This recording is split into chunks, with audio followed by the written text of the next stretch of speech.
선생님은 살아계신 하나님의 아들 그리스도십니다. 아멘. 앉으시기 바랍니다. 오늘도 주님을 사랑하여서 오신 여러분을 주님 이름으로 축복합니다. 자, 우리 백집사님 또 바쁜 중에도 오셨네요. 네. 자, 전도자의 바른 신앙 고백에 대해서 여러분과 함께 나누고자 합니다. 자, 우리는 모두 주님이 부르신 이 시대의 전도자입니다. 자, 그러면 우리가 어떤 신앙 고백을 해야 되는가? 바른 신앙 고백은 전도자에게서 정말로 중요합니다. 사실 우리 믿음은 올바른 고백으로부터 시작된다고 해도 과언이 아닙니다. 믿음의 조상 아브라함은 하나님의 전능하심을 그대로 믿었습니다. 하나님은 그의 믿음의 고백을 의로 여기셨습니다. 하나님은 이스라엘 자손에게도 늘 믿음의 고백을 하도록 가르치셨습니다. 하나님은 그들에게 1년에 3차례 하나님이 성전에 올라와서 절기를 지키라고 하셨고, 이스라엘 자손들은 하나님께서 베풀어 주신 은혜를 기억하고 감사의 제사와 함께 믿음의 고백을 드렸습니다. 예수님은 빌립보 가이사랴 지방에 가셨을 때 제자들에게 중요한 2가지 질문을 던지셨습니다. 하나는 사람들이 인자를 누구라고 하느냐라는 것이었고, 다른 하나는 그러면 너희는 나를 누구라고 하느냐라는 것이었습니다. 이때 베드로는 위대한 고백을 했습니다. 선생님은 살아계신 하나님의 아들 그리스도이십니다. 자, 믿음의 고백이 기독교 신앙의 기초가 되었습니다. 주님은 이 믿음의 고백 위에 내 교회를 세우겠다고 하셨습니다.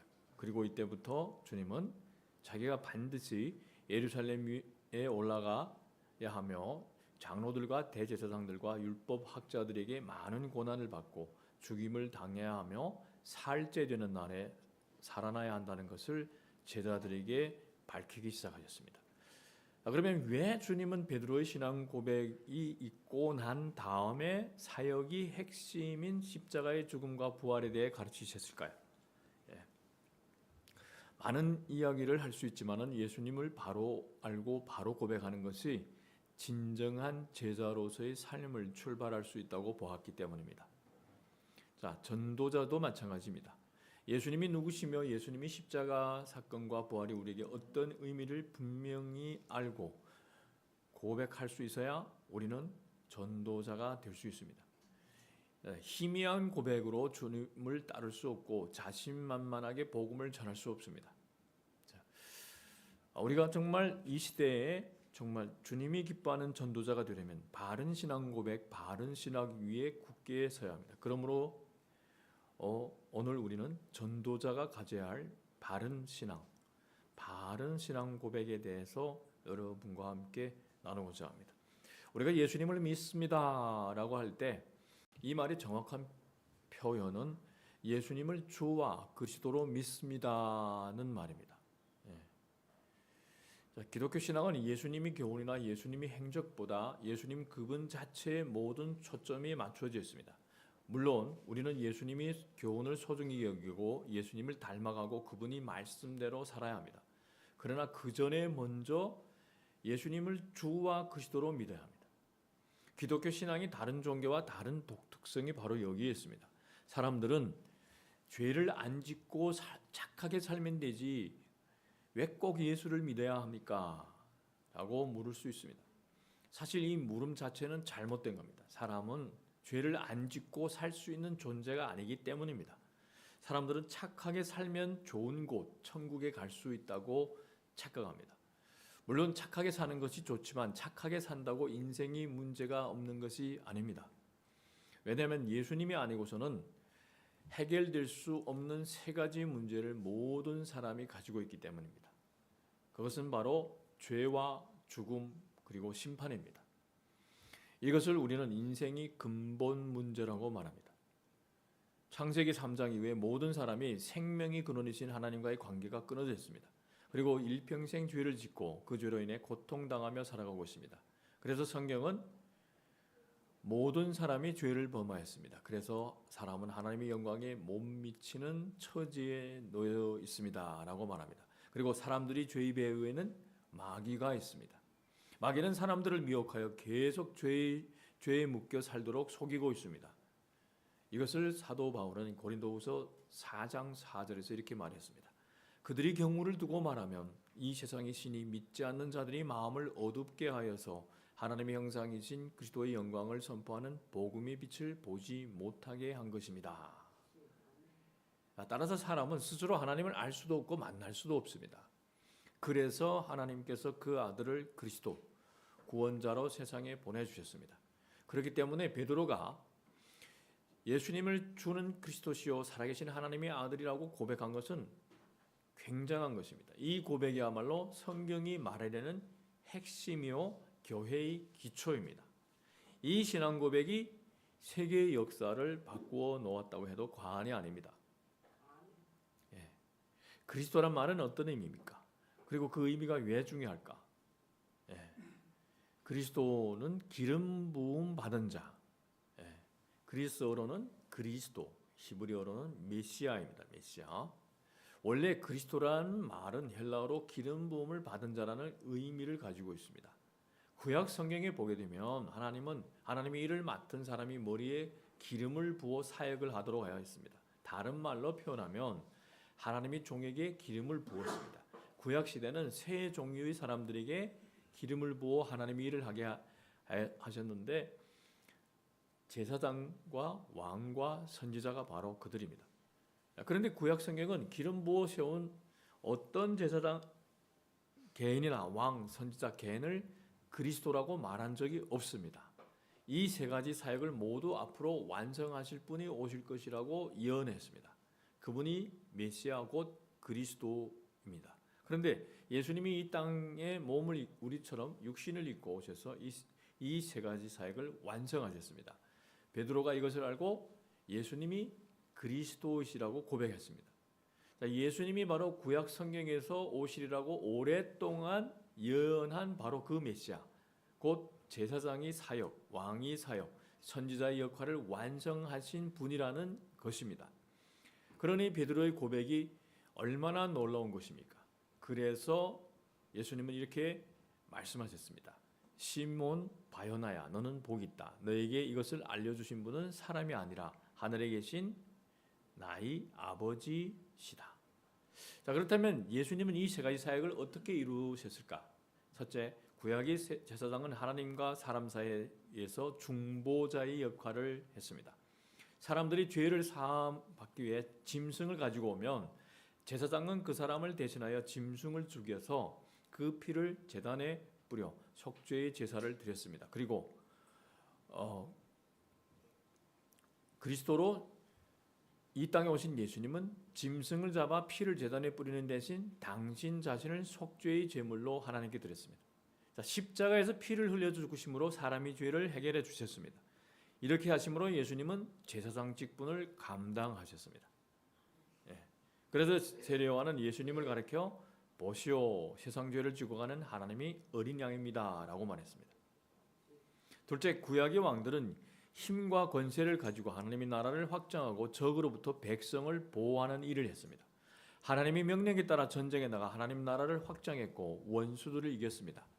예수님이 하신 일도 이와 같습니다. 예수님은 만왕의 왕으로 이 땅에 오셔서 악한 마귀의 손에서 사람들을 건져내셨고 하나님 나라의 운동을 시작하셨습니다. 그래서 사도 요한은 이렇게 말했습니다.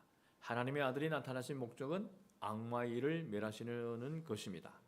그리고 셋째, 구약의 선지자는 하나님을 떠나 방황하는 사람들에게 하나님을 만나는 길을 선포했습니다. 이 길이 바른 길이다. 하나님의 뜻은 이것이다 라고 선포한 것입니다. 예수님이 이 땅에 오셔서 하신 일도 마찬가지입니다.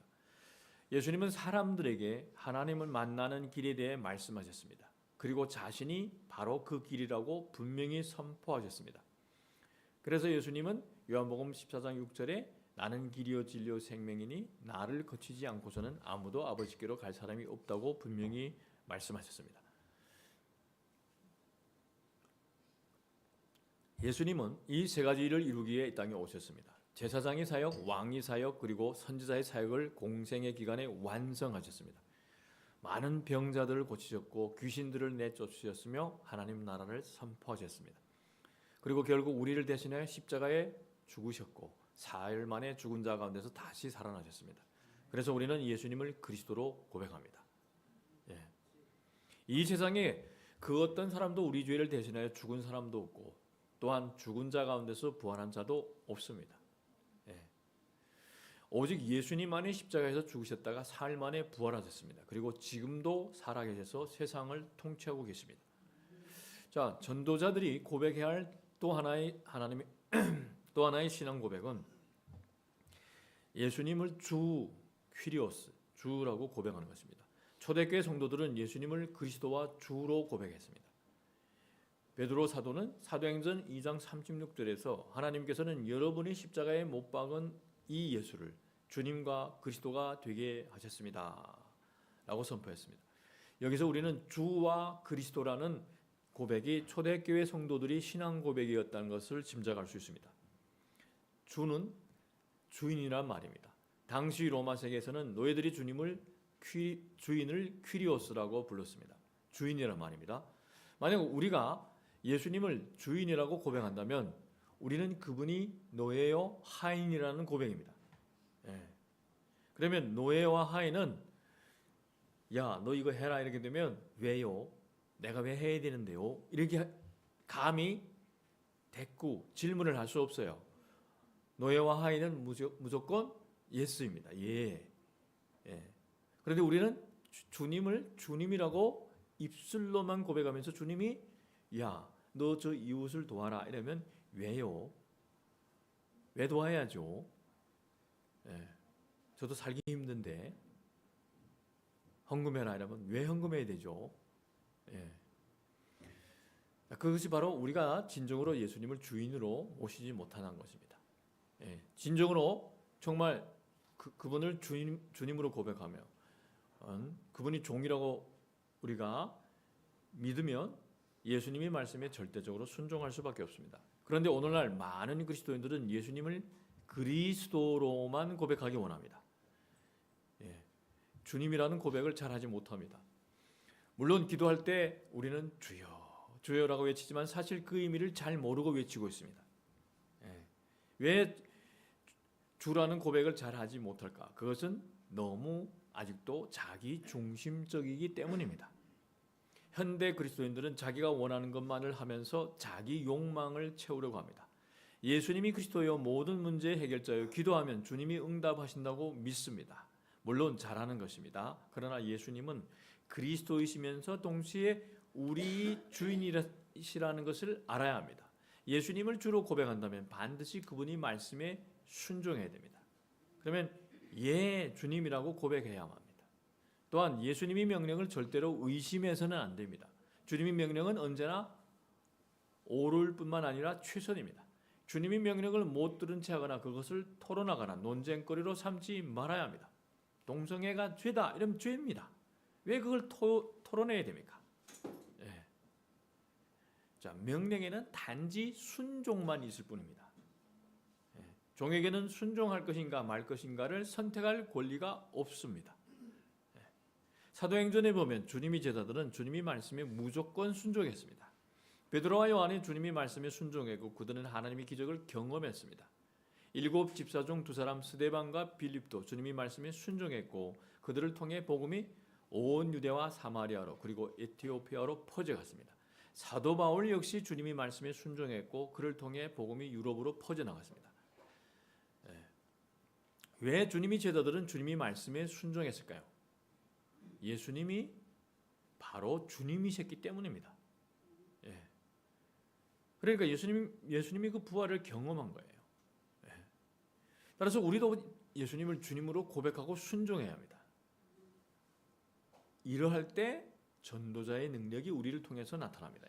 이 부활의 주님을 인격적으로 만나지 못하면 우리는 능력 있는 전도자가 될 수 없습니다.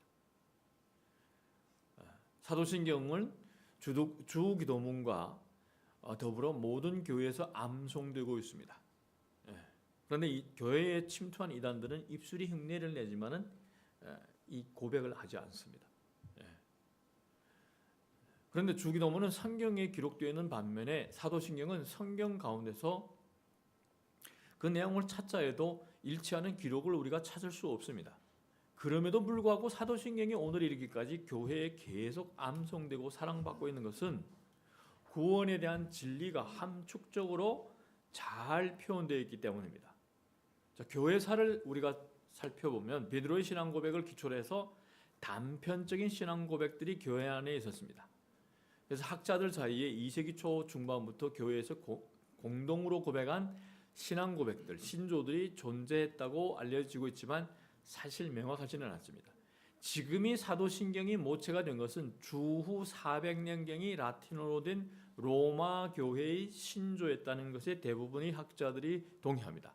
그러나 오늘날 로마 가톨릭 교회와 개신교회가 사용하고 있는 사도신경은 로마 교회의 신조를 그대로 사용한 것은 아닙니다. 이후 300여 년 동안 서방의 여러 교회들이 사용하면서 그 내용이 조금씩 수정되어 오다가 주후 700년경에 이르렀어야 비로소 지금 이것과 같은 내용을 갖추게 되었습니다.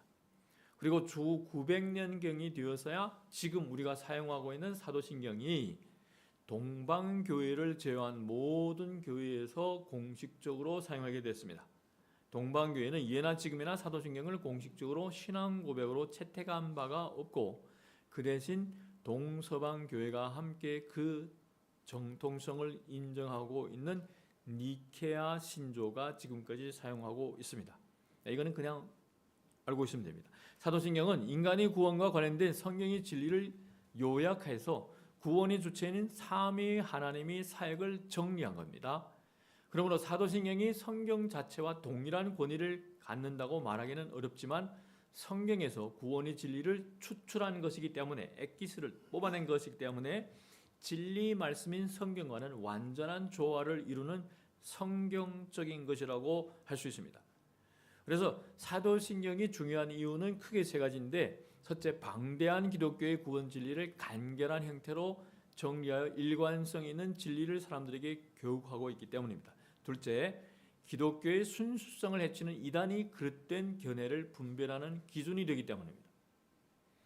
셋째, 성도들로 하여금 항상 바른 신앙 고백하게 함으로써 자신이 신앙을 돌아보며 신앙을 향상시키기 때문입니다.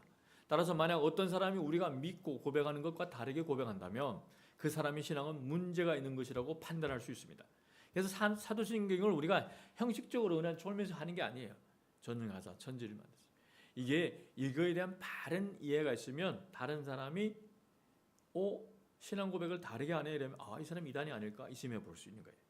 자, 그렇다면 우리가 암송하고 있는 사도신경은 어떤 신앙을 고백을 담고 있을까?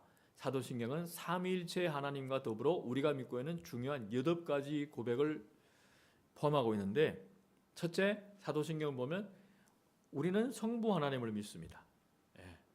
성부 하나님은 전능하신 하나님이시고 창조주시며 무엇보다 우리 아버지가 되신다고 믿습니다. 우리 오집사님이 잘 이거 해놨는데, 둘째, 우리는 성자 하나님을 믿습니다. 사도신경이 대부분을 차지하는 고백이 바로 성자 하나님, 예수님에 대한 고백입니다. 그래서 예수님을 주와 그리스도 그리고 그분이 5가지 신비를 믿습니다. 자, 예수님이 탄생, 동정녀 마리아에게 탄생했잖아요. 자, 그리고 고난과 십자가의 죽음, 그리고 부활, 승천, 재림. 사실 사이비 교주들이 다 예수님 대신에 왔다 하지만 다 거짓말입니다. 그러니까 예수님은 마지막 때 오십니다. 그날과 그때는 아무도 모릅니다. 자, 예수님에 대한 이 5가지 신비가 중요한 이유는 이 5가지를 부인하는 이단들이 많기 때문입니다. 예수님께서 성령으로 잉태되신 것과 동정녀 마리아에게 나신 것을 부인하는 이단도 있고 십자가의 죽음이 실패라고 말하는 이단도 있습니다. 이런 이유로 그들은 마지막 시대에 새로운 메시아가 와야 한다고 주장합니다. 또한 예수님이 부활을 부정하는 이단도 있고 특히 예수님이 재림에 대해서 성경과 다른 이야기를 하는 이단들도 많습니다. 자기들이 재림의 때를 알고 있다든지 성경이 말하는 재림의 날과 때를 알려고 주로 다니엘서와 요한계시록을 가지고 날짜를 계산하다가 이단이 된 단체도 있습니다. 셋째, 우리는 성령 하나님을 믿습니다. 첫째, 성부, 둘째, 성자, 셋째, 성령 하나님.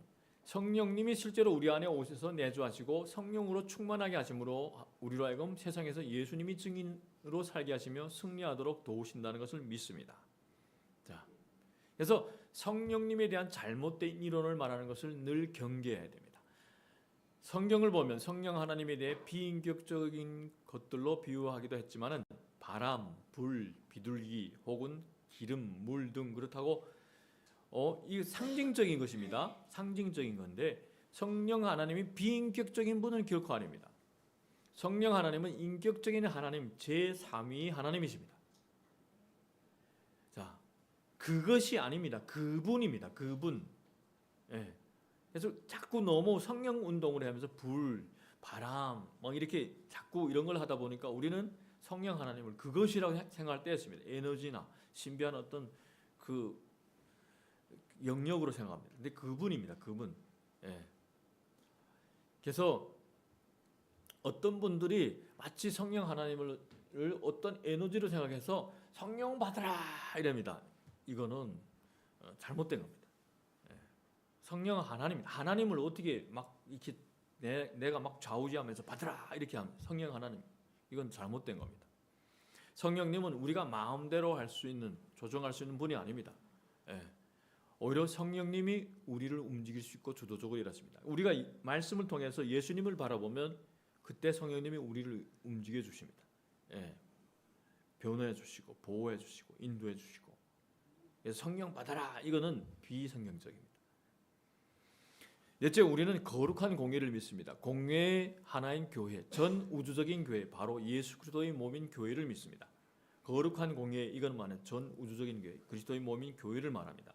물론 교회가 여러 분파로 나뉘고 있지만 감리교, 장로교, 침례교, 그러나 분명한 것은 지상의 교회가 그리스도의 몸이라는 것입니다. 예. 그래서 지금도 하나님은 교회를 파트너로 삼아 이 땅에서 구속의 역사를 계속합니다. 다섯째, 우리 성도가 서로 교통하는 것을 믿습니다. 자, 교통하는 것은 코이노니아, 교제하다는 겁니다. 교제하다. 우리 교회가 그리스도의 몸이라면 성도들은 그 몸을 이루고 있는 각 지체들입니다. 그러므로 교회 안에서 성도들이 서로 교제하는 것은 신앙의 본질입니다. 우리는 그래서 형제, 자매 이렇게 이야기하잖아요. 예. 그리스도 안에서 교제해야 됩니다. 그래서 교제함으로써 사랑의 교제를 함으로써 그리스도의 몸인 교회를 세워가고 이 땅에서 하나님 나라를 맛볼 수 있습니다. 여섯째, 우리는 죄를 사하여 주심을 믿습니다. 자, 예수 그리스도의 십자가의 보혈로 나의 죄가 사함을 받았음을 믿습니다. 이 죄 사함의 교리는 기독교 신앙에서 중요한 부분을 차지합니다. 자, 존재론적인 죄인이었던 우리들이 죄 사함을 받고 의롭다함을 얻게 된 것은 예수님이 십자가의 죽음에 근거한 것입니다. 우리 옛자아는 죄덩어리 옛자아는 예수님과 함께 십자가에 못 박혀 죽었고 주님이 부활과 함께 새로운 피조물, 새롭게 창조된 겁니다. 예. 우리 마음이 새롭게 거듭난 거예요. 우리 육신은 그대로지만 우리 마음은 변했어요. 예전에는 죄를 즐겨 하는 이가 이제는 죄를 싫어하는 거예요. 예. 예전에는 입만 열면 욕을 했는데 이제는 입만 열면 사랑의 언어를 고백하는 거예요. 예. 예.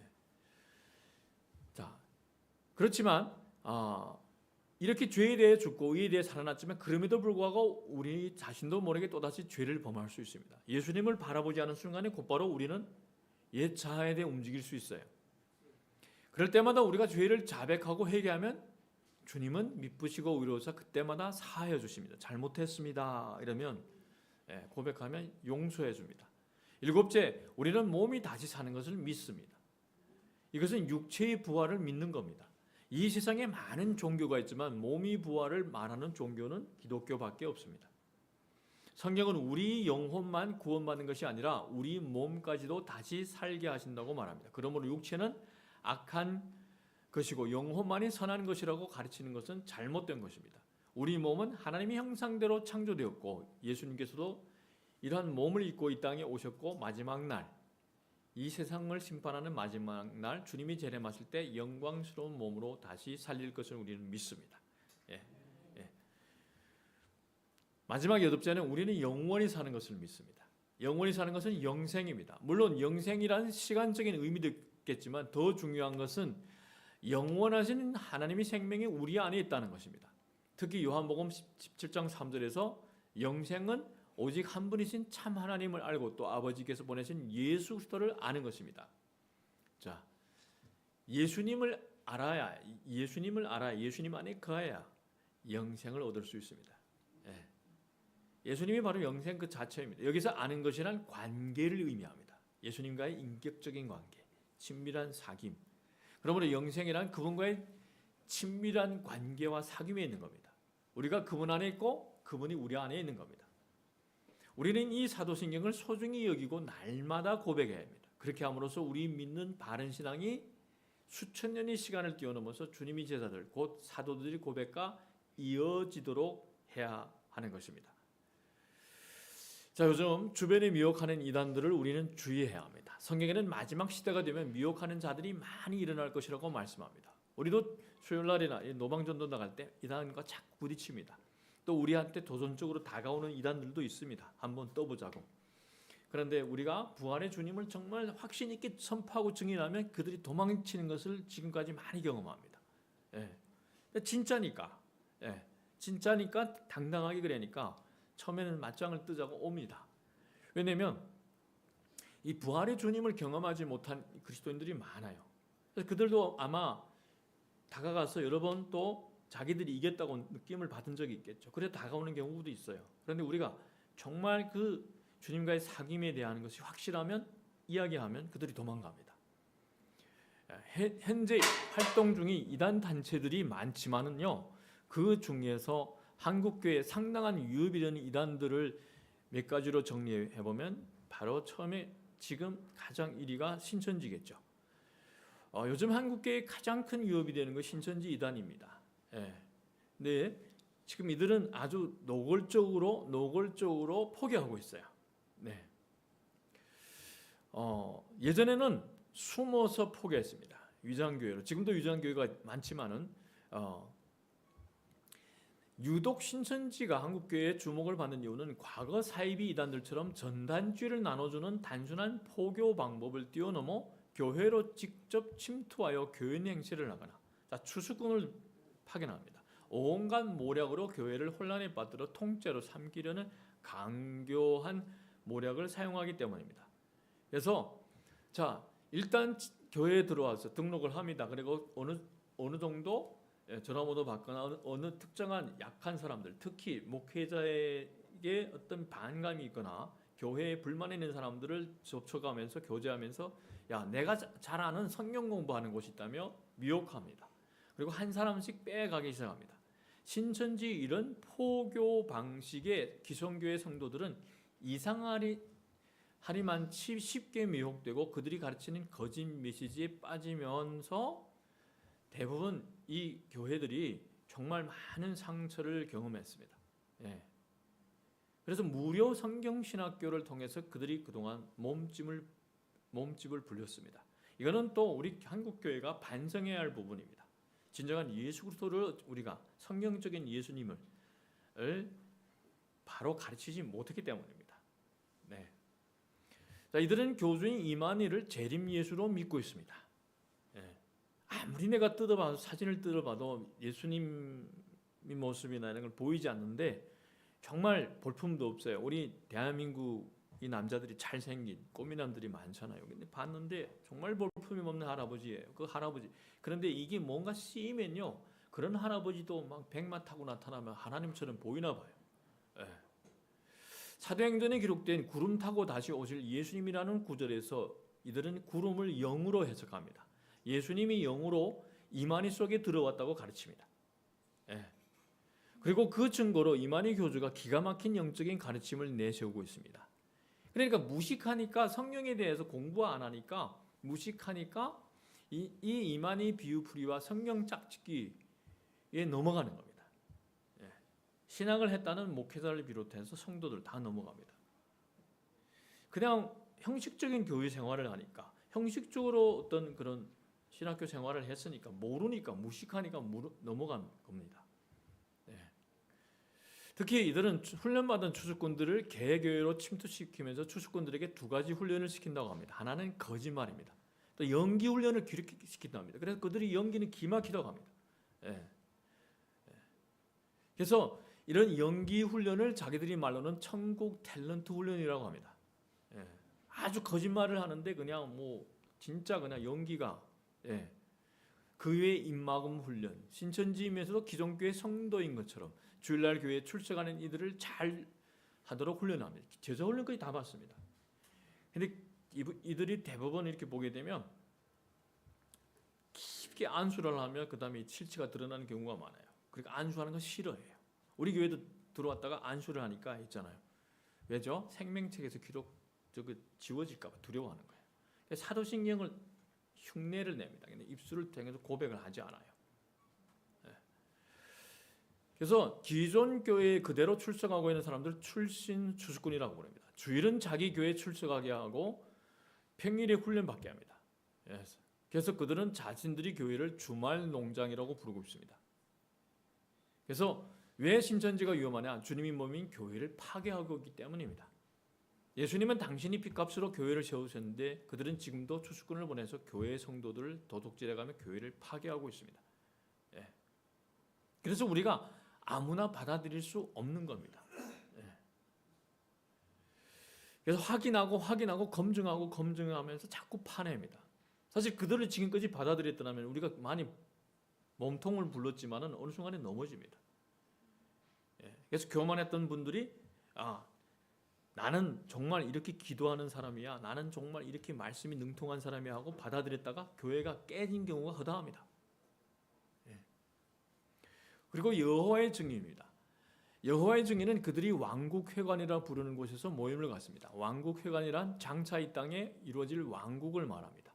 그곳에 들어가기 위해서 요한계시록 7장에 나오는 14만 4천 명이라는 숫자가 들어가야 된다고 가르치고 있습니다. 이들은 1912년에 한국에 들어왔고 그동안 수많은 가정을 파괴하고 병력 기피, 그리고 집총 거부, 총을 쥐거나 총을 몸에 지니는 것을 거부합니다. 그래서 반사회적인 행동을 해왔습니다. 그래서 교주는 러셀이라는 사람인데 그가 죽은 후 이 리더포드, 노르가가 뒤를 여호와의 증인을 이끌어가고 있습니다. 대부분 우리가 보게 되면 이만희가 죽게 되면 신천지가 없어질 거라고 생각하지만은 그렇지 않습니다. 또 그 후계자가 있는 거예요. 그곳에서 오랫동안 세뇌당한 사람들은 그곳을 벗어나기 두려워합니다. 그래서 이 여호와의 증인도 교주가 죽은 다음에 계속 그 교주의 대를 이어는 교주들이 또 세워지는 겁니다. 그래서 여호와의 증인이 대표적인 교리는 삼위일체 하나님을 부인합니다. 이들은 삼위일체 교리가 성경에 없는 것이라고 말하며 예수 그리스도의 신성을 부인합니다. 자, 육체를 입고 이 땅에 오신 예수님은 전능하신 하나님이 될 수 없다는 겁니다. 또 이들은 성령을 인격적인 하나님으로 인정하지 않습니다. 그리고 영혼 불멸설, 천국과 지옥이 존재도 믿지 않고 천국을 이 땅에 이루어질 왕국으로 가르치고 있습니다. 이들이 말하는 구원의 형태는 두 가지인데 하나는 땅을 통치하는 왕들로서 지상에서 영생을 얻는 부류이고 다른 하나는 하늘나라에 가게 된 극소수의 여호와의 거룩한 영을 가진 거듭난 사람들이라고 가르칩니다. 그래서 사회적으로 문제가 되는 것은 이들이 병력 의무를 기피하고 수요회를 거부하고 애국가를 거부합니다. 보게 되면 여기 지하철역 앞이나 그 구청 앞에나 보게 되면 파수꾼이라는 거 이렇게 세워놓고 떡 서 있습니다. 통일교에 대해 많은 사람들이 알고 있는데 지금은 분리되어 있어요. 교주가 죽은 다음에 지금 엄마와 아들이 지금 싸우고 있어요. 교주 문선명은 2012년에 죽었습니다. 자기가 참 아버지, 참 하나님이라 했는데 다시 살아나지 못했어요. 죽었어요. 예수님은 3일 만에 살아나셨어요. 40일 동안 이 땅에 계시면서 하나님 나라를 가르쳤어요. 그래서 이들이 주장하는 것이 피 가름이 원리입니다. 범죄한 천사인 사탄에 의해서 더럽혀진 피는 거룩하고 깨끗하게 되어야 된다. 특히 이들은 예수 그리스도의 구속의 사역을 실패로 보고 있습니다. 예수님이 십자가상의 죽음은 하나님의 뜻이 아니라 인간의 무지 결과다. 십자가에서는 영적인 구원만을 이루고 육적인 구원을 이루지 못했다고 주장합니다. 그래서 마지막 날에 영육간이 완전한 구원을 위해 재림주가 육신을 입고 이 땅에 다시 와야 하는데 그 재림주가 바로 문선명이라고 가르칩니다. 그래서 이 원리 강론이 복귀 원리는 참 부모로 오신 재림주인 문선명에 의해서 성취된다.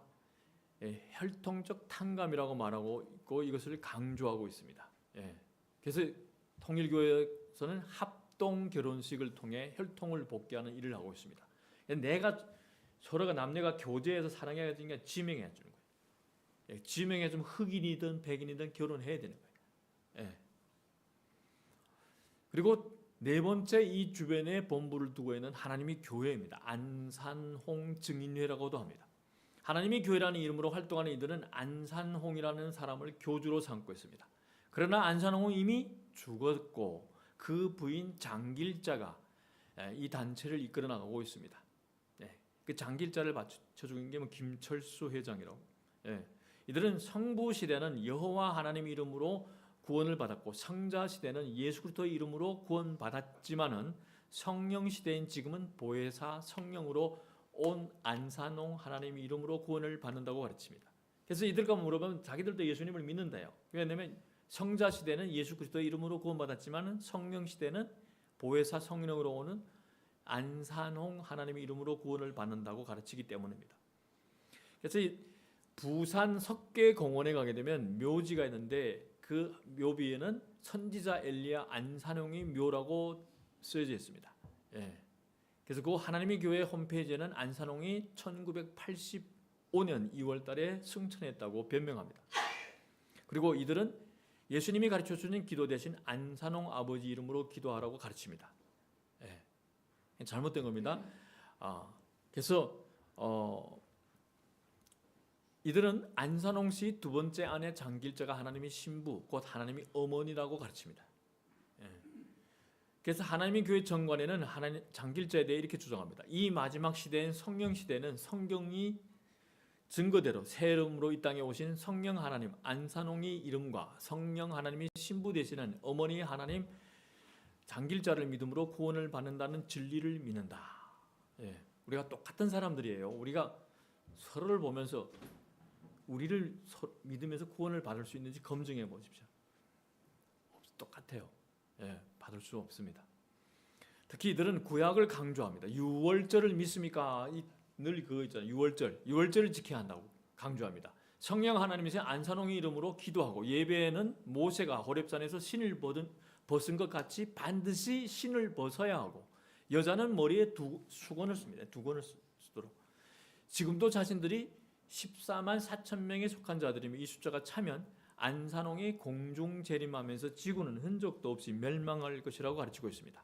신천지도 한동안 이단들은 다 24만 4천을 잘 이용합니다. 계보가 거의 비슷하기 때문에 신천지도 14만 4천이 차면 세상에 이 모든 재물이 자기들에게 속할 것이라 했는데 14만 4천이 넘었어요. 20만 넘었어요. 그런데 생명책에 기록된 자들만이 또 이렇게 또 자꾸 말을 바꿉니다. 거짓이기 때문에. 그래서 특별히 하나님 교회에 대해서 잘 알아야 되는데 기존 교회와 다른 것이 7가지인데 첫째, 여자는 머리에 수건을 쓴다. 둘째, 세례를 받지 않고 침례를 받는다. 셋째, 토요일을 안식일로 지킨다. 넷째, 성탄절은 태양신 기념일임으로 지키지 않는다. 자, 우리는 그리고 유월절을 지킨다. 다섯째, 여섯째, 십자가는 우상이다. 일곱째, 그래서 십자가는 우상이다. 십자가 없는 교회들을 주의해야 됩니다. 일곱째, 유월절, 무교절, 초실절, 칠칠절, 나팔절, 대속절, 초막절 등 이런 절기를 철저하게 지킴으로써 중세의 왜곡된 교리를 바로잡아 하나님이 바른 진리로 돌아가야 한다고 주장하고 있습니다. 그리고 요즘에 또 지금 무리를 일으키고 있는 게 구원파입니다. 기쁜 소식을 전하는 교회. 다섯째, 구원파입니다. 지금도 여전히 활발하게 활동하고 있는 이단 집단 중에 하나가 구원파입니다. 구원파는 크게 권신찬 계열, 기독교 복음 침례회, 이요한 계열 없어요? 내가 아까 적었는데 또 날아가는가 봐요. 그리고 이 이요한 계열은 보통 보기에는 대한예수교 침례회라고 합니다. 박옥수 계열입니다. 대한예수교 침례회라고 합니다. 간판이 대한예수교 침례회. 침례교는요 기독교 한국 침례회가 이 정통입니다. 대한예수교 침례회, 이 이단들은 이게 대한예수교 장로회 이걸 잘 이용합니다. 감리교는 왜 안 되는가 하면 감리교는 주로 교회 주소록이 있어요. 목회자, 교회에 대한 게 다 이 복제되어 있어요. 그래서 기독교 대한감리회라고 써놨다 보게 되면 우리가 그걸 주소록을 찾으면 곧바로 이단이 없는 것이 발각되기 쉽습니다. 예. 그래서 대부분 이용하는 게 대한예수교 장로회, 대한예수교 침례회 이런 걸 많이 이용합니다.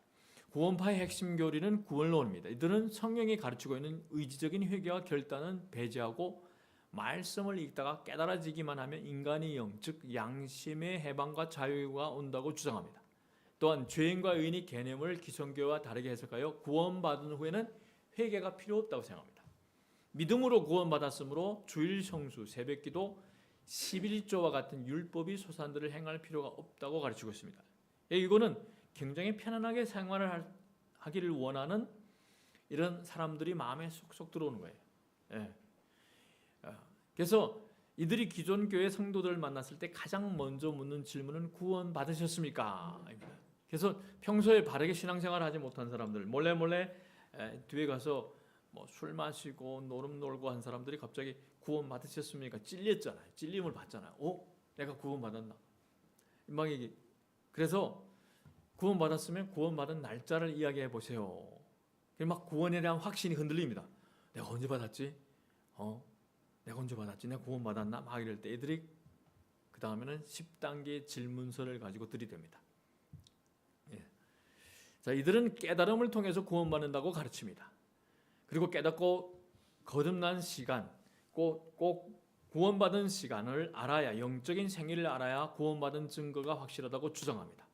그리고 구원받았으므로 더 이상 회개를 계속할 필요가 없고 자신을 죄인이라고 고백하면 지옥에 간다고 주장하기도 합니다.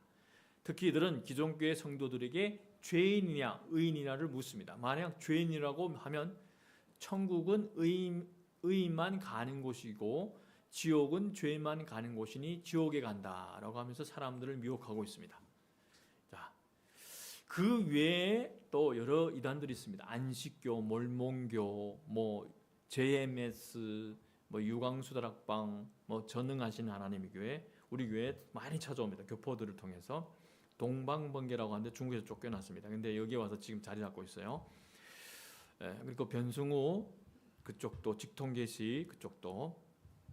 자, 이단에 빠지지 않으려면 무엇을 주의해야 되는가? 이단에 빠지지 않으려면 또 어떻게 하고 어떻게 대처해야 하는가? 첫째, 이단에 빠지지 않으면 무엇보다 먼저 철저하게 교회 중심, 말씀 중심, 목회자 중심의 신앙생활을 해야 됩니다. 혹시 자신이 다니는 교회가 좀 진부하게 느껴지고 좀 우리는 좀 자꾸 듣다 보면 목사님 또 그 소리 하네, 목사님 또 이런 게 있잖아요. 오래 가다 보면 진부하게 느껴집니다. 목사님의 설교나 교회 활동이 뭔가 부족한 것처럼 느껴져도 교회를 떠나려고 해서는 안 됩니다. 교회를 떠나게 되면 언제든지 이단이 밥이 될 수 있기 때문입니다. 둘째로 절대로 다른 곳에서 성경 공부를 해서는 안 됩니다. 자꾸 유튜브에 이상한 거 보거나 또 어떤 데서 그래가지고 복음방, 무료신학원, 유월절이라는 단어를 사용하는 곳은 특별히 주의해야 됩니다. 이런 이단이 사람들을 유혹하는 중요한 특징 중에 하나가 꼭 성경 공부를 소개한다는 겁니다. 자, 기가 막히게 성경을 잘 가르친다는 특별한 은혜가 있다. 내가 기가 막히게 성경을 잘 가르치는 분을 알고 있다. 야, 그곳에 가면 정말 특별한 은혜가 있다. 이런 말로 유혹합니다. 그때 주의해야 합니다. 그리고 이단이 접근하는 방법은 질문을 하는 것입니다. 만약 어떤 사람이 다가와 믿음을 흔들어 놓은 질문을 하면 그 사람이 말에 흔들리지 말고 반드시 교회 와서 목회자에게 물어봐야 합니다. 사실 이단이 사용하는 방법은 굉장히 성경적인 거예요. 이 로마서나 이런 거 보게 되면 우리가 정확하게 원문으로 이렇게 보게 되면 바울이 자꾸 질문합니다. 가상 질문을 생각하면서 답을 합니다. 그런데 그동안 한국 교회가 자꾸 주입식으로 가르쳐 버렸어요. 사실 욥기도 보게 되면 하나님 욥기가 자꾸 질문을 합니다. 질문 속에서 그래서 저희 교회는 그 보게 되면 자꾸 적어 가지고 와서 이렇게 질문을 해보세요. 적어 가지고 와서 궁금하면 적어 가지고 와서 같이 커피 한잔 하면서 같이 이야기하거나 이런 거 궁금하거나 아니면 배우고 다음에는 이런 걸 알고 싶습니다. 그러면 제가 가르치는 내용을 정리해서 또 가르쳐 줘도 되고. 셋째, 미리 이단에 대해 알고 있으면 도움이 됩니다. 자, 어떤 이단들인지 그래서 하반기에는 제가 지금 모시지 못했는데 내년에 상반기에 또 그 현대종교의 우리 또 형제 분들을 또 모셔서 또 여러분에게 강의를 듣게 할 것입니다. 그래서 이단에 빠지지 않으려면 세 가지: 철저한 교회 중심, 말씀 중심, 목회자 중심의 신앙생활. 그래서 절대 다른 곳에서 성경 공부를 해서는 안 된다. 예. 그래서 미리 이단에 대해 알고 있으면 도움이 된다. 정통교회가 이단이라는 건 이단입니다. 자 그렇습니다. 가장 중요한 것은 뭐냐면 전도자가 바른 신앙의 고백 위에 내 신앙을 세우면 이단이 유혹 속에서도 나 자신을 지킬 수 있습니다. 선생님은 살아계신 하나님의 아들 그리스도이십니다. 이 베드로의 신앙 고백이 우리 고백이 되면 됩니다. 내가 예수님을 인격적으로 만나서 매일 친밀한 교제와 사귐을 누리면 됩니다. 전도자의 이 바른 신앙 고백을 나의 고백으로 받아들이고 이 시대 정말 주님이 기뻐하는 전도자로